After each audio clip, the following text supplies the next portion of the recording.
성폭행, 성추행 피해자들의 피해 고발 운동인 미투 운동이 사회 곳곳에 퍼지고 있습니다. 이 가운데 미투 운동이 정치 공작으로 쓰일 수 있다는 주장이 나와 논란입니다.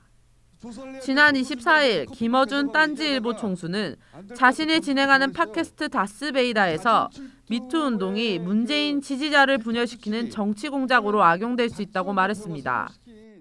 공작의 사고방식을 읽어보면 어떻게 보이냐. 우리 오랫동안 공작의 사고방식으로 사안을 보면 어떻게 보이냐에 훈련된 사람들이거든. 어떻게 보이냐. 첫째, 섹스. 좋은 소재. 주목도 높아. 둘째, 진보적 가치 있어. 오케이. 그러면 피해자들을 좀 준비시켜서 진보 매체를 통해서 등장시켜야 되겠다. 그리고 문재인 정부의 진보적 지지자를 분열시킬 기회다. 이렇게 사고가 돌아가는 겁니다. 김어준 씨는 발언 이후 논란의 중심에 섰습니다. 김 씨의 발언이 미투 운동의 본질이나 피해자 인권보다 정치 쟁점에 집중하고 있어 부적절하다는 지적입니다. 더불어민주당의 금태섭 의원은 자신의 SNS를 통해 김 씨를 공개적으로 비판하고 나섰습니다. 금 의원은 피해자 인권 문제에 진보와 보수는 관련이 없다면서 진보 인사는 성폭력 범죄를 저질러도 감춰야 한다는 말이냐고 되물었습니다. 성폭력 피해자의 인권 얘기를 하는데 왜 진보 진영의 분열, 공작 가능성 이런 얘기가 나오는지 모르겠습니다. 네. 미투 운동과 관련해서는 피해자들이 걱정 없이 피해 사실을 얘기할 수 있도록 하는데 집중해야 합니다. 어떤 식으로든지 피해자들에게 부담을 드려서는 안 됩니다. 서울시립대 이현재 교수는 성폭력 문제가 정치 공작의 희생양이 되는 사례는 비단 보수 진영만의 문제가 아니라고 지적했습니다. 문제는 진영이 아니라는 겁니다. 이번 미투 운동뿐 아니라 페미니즘 이슈, 젠더 이슈가 이미 여타의 다른 정치적 관심을 가진 사람들에 의해서 방해받는 경우는 부지기수였어요.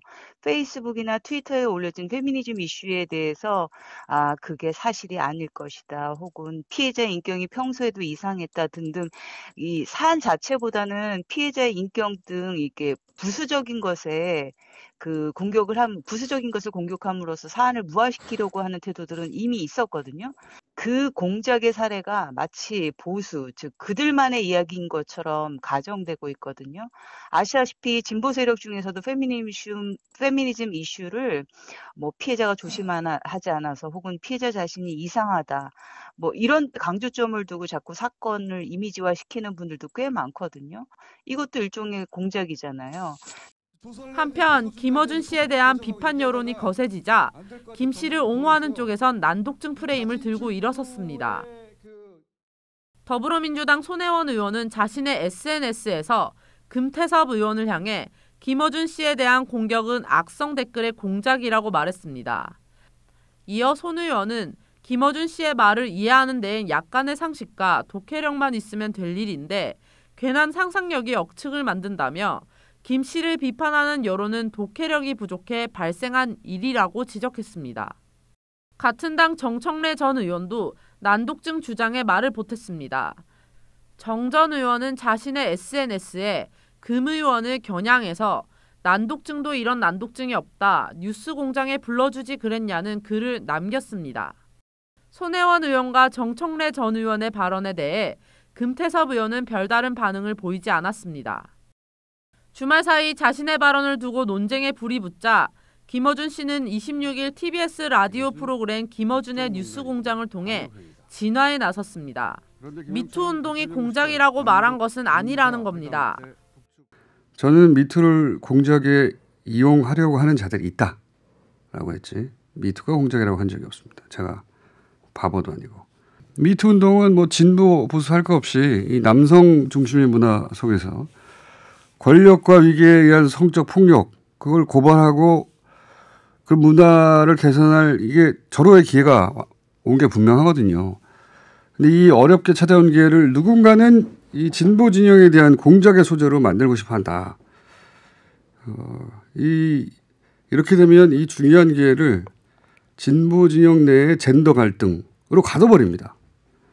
이렇게 프레임이 잡히면 미투 운동이 흔들려요. 진보 진영 내 분열로 끝나는 거예요. 하지만 김 씨의 해명에도 논란은 사그라들지 않고 있습니다. 오히려 김 씨가 비판의 내용을 제대로 이해하지 못하고 여전히 미투 운동을 진영 논리의 관점으로만 접근하고 있다는 비판이 이어집니다. 이현재 교수는 진영 논리를 젠더 이슈로 바라봤을 때 생기는 문제점에 대한 생각을 드러냈습니다. 오히려 김어준 씨의 예언처럼 보수는 이게 진보의 아킬레스건이다라는 거를 아마 본능적으로 감지했을 거예요. 그리고 이 부분을 더욱 집요하게 공격하게 될 거죠. 소위 그가 말했던 그 공작 정치로요. 그렇게 되면 어떻게 되겠어요? 난처한 지경에서 빠져나가기 위해서 진보는 결국 페미니즘을 진보 세력에서 도려내려고 하는 그런 경향으로 나아가겠죠. 이게 뭐냐면 아주 합동으로 젠더 이슈를 몰아내게 되는 결과거든요. 여기서 진보랑 뭐가 다르죠, 보수가? 예, 저는 오히려 이렇게 묻고 싶어요. 성폭력 피해자들의 고발 운동을 진영 논리로 환원하는 목소리가 커지면서 어렵게 용기를 낸 피해자들의 목소리가 묻히는 것은 아닐지 우려됩니다. 국민TV 뉴스 김다솜입니다.